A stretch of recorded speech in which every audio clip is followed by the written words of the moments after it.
जब भी हम श्री सम्मेश शिखर जी की यात्रा की बात करते हैं तो हमारा ध्यान सीधे पर्वत की ओर जाता है। लेकिन क्या आप जानते हैं इस महान तीर्थ की शुरुआत कभी एक छोटे से गांव से होती थी। जी हाँ, शिखर जी से लगभग 15 किलोमीटर दूर स्थित पालगंज गांव, जहां विराजमान है अतिशयकारी पार्श्वनाथ भगवान, जिनके अभी आप आगे दर्शन करेंगे। मान्यता है कि प्राचीन समय में शिखर जी की वंदना यहीं से प्रारंभ होती थी।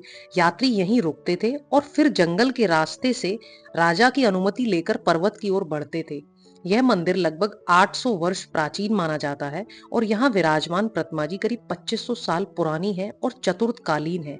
यह अद्भुत प्रतिमा भूमि के गर्भ से निकली थी और इसे बलुआ पत्थर से निर्मित बताया जाता है, जिनके अभी आप दर्शन कर रहे हैं सप्तफणी पार्श्वनाथ भगवान। और मंदिर जी में स्थित है यहाँ पे प्राचीन चरण चिन्ह, जिनके अभी आप दर्शन कर रहे हैं। कहा जाता है कि यहाँ के राजा पारस को एक दिन स्वप्न आया जिसमें उन्हें संकेत मिला कि यहाँ पार्श्वनाथ भगवान की प्रतिमा है। जब खुदाई करवाई गई तो सच में अद्भुत प्रतिमा के दर्शन हुए। इस स्थान से जुड़ी एक और रहस्यमयी बात है जो आज भी लोगों को आश्चर्य में डाल देती है। अमावस्या के दिन यहाँ नाग नागिन का जोड़ा देखा जाता है और फिर अचानक गायब हो जाता है। ऐसा अब तक 4 बार ही देखा गया है और आज तक किसी को कोई नुकसान भी नहीं पहुंचाया है। इतिहास भी इस स्थान की महिमा को प्रमाणित करता है। मुगल सम्राट अकबर ने 1583 में एक फरमान जारी किया था। इस क्षेत्र को जैन समुदाय को सौंपा था ताकि यहाँ अहिंसा बनी रहे।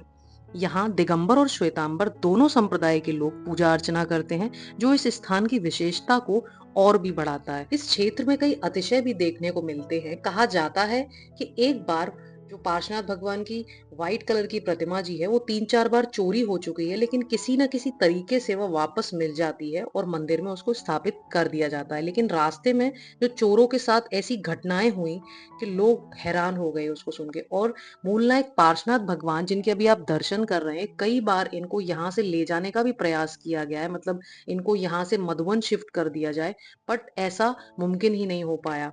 यहाँ के इतिहास में राजा पारस सिंह के बाद राजा दिलीप सिंह और दीपक सिंह का भी बहुत योगदान रहा है, जिन्होंने मंदिर जी का जीर्णोद्धार कराया। जो कुआं यहाँ पे बना वो राजा दिलीप सिंह ने बनवाया। उनका नाम आज भी यहाँ मंदिर जी में अंकित है।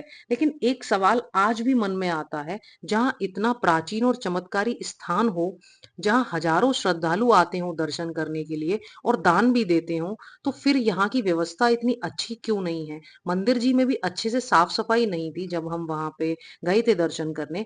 क्या ये हमारी जिम्मेदारी नहीं है कि हम ऐसे पवित्र स्थलों का संरक्षण करें? क्योंकि पहले जब सड़कें नहीं थी यहाँ पे, लोग बैलगाड़ी और तांगे से यहाँ तक आते थे और फिर पैदल पहाड़ की यात्रा करते थे। और आज भी जब पहाड़ की परिक्रमा लगाते हैं लोग तो वह यहीं से शुरू होती है। यह क्षेत्र इतना प्राचीन है। जब हम किसी तीर्थ की यात्रा करते हैं तो सिर्फ हम दर्शन ही नहीं करते, बल्कि उसका इतिहास जानना भी बहुत जरूरी होता है। तभी तो हम नेक्स्ट जनरेशन और हमारी आस्था को गहरी बनाएंगे।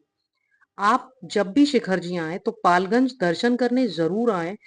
और अगर आपको वीडियो अच्छा लगा हो तो लाइक, शेयर और सब्सक्राइब जरूर करें। जय जिनेन्द्र, अच्छा, जय जय उन्हीं को गुरुदेव। स्वप्न हुआ था तो शिखर जी खुदाई करके लाके ये प्रतिमा यहाँ विराजमान की है। ये प्रतिमा में 24 बनी हुई है। हाथी अभिषेक कर रहा है, फन के ऊपर सारी चीजें बनी हुई है। जी हाँ, अमावस के दिन वेदी पर नाग नागिन के जोड़े भी आते हैं, 1 मिनट रहते हैं फिर गुम हो जाते हैं। ऐसा अभी तक 4 बार वेदी पर देखा गया है।